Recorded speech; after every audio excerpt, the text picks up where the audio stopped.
What's the meaning of Bible-thumping?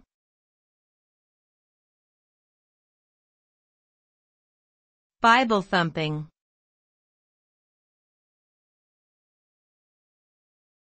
Bible-thumping.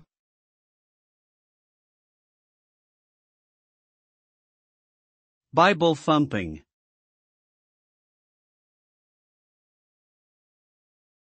Bible-thumping.